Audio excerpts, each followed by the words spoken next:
know I'm surely not going to go ahead and ask you about some of the officiating, but to lose some of your key players and have your team, the guys come in and play well defensively, for them to do what you did to Trevor Harris on those, especially on those third downs.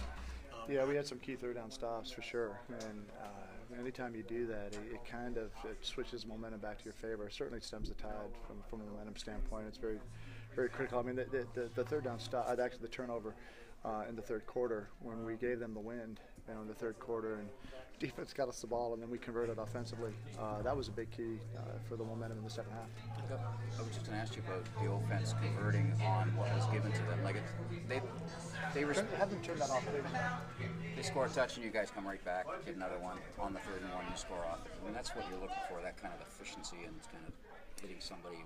Yeah, it's just we need to make sure that when we have opportunities, especially whether the offense switches field position against the wind or drives against the wind, that and we use up some clock, that the defense then takes advantage of that and gets them off the field when they have the wind at their back, and vice versa. When the defense gets us a turnover, gets us a third down stop, the offense then needs to go on the field and do their job. And it's one of the things we talked about after the game, is that you always win and lose as a team, as a complete team.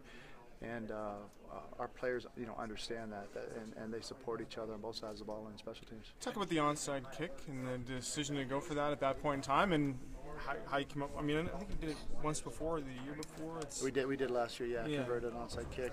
This time we converted for a touchdown, that's very unusual.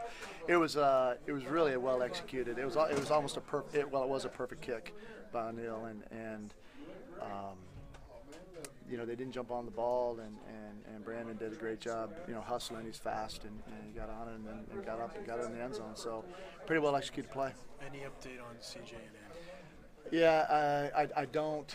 CJ's not good, apparently. I think CJ's at the hospital right now. We'll get more information, and I think Andy's on his way. So, we just hope for the best, but at this point, it's not looking promising. How personally do your players take the perfect record here at home? Because talking to some of them before the game, they're using it, at least personally, some of them, maybe not as a group, but they're using it as a lot of. Well, the only thing that we don't talk about stuff like that at all as a staff. The only thing I will say is that we should always have an expectation of winning every game.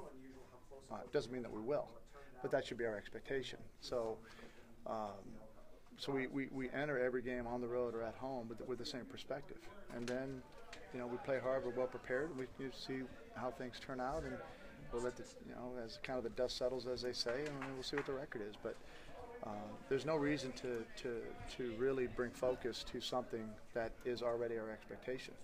Getting this win early in the season against a division rival, you're going to play these guys 3 times this season. Nice to get this under your belt and sort of give you an advantage for the rest of the season. Well, it's like you said, it's one of 3. They're a good football team, and they play hard, and they'll it's a great rivalry for a reason, and it's a long season. We got a lot of football ahead of us, and we need to continue to improve, and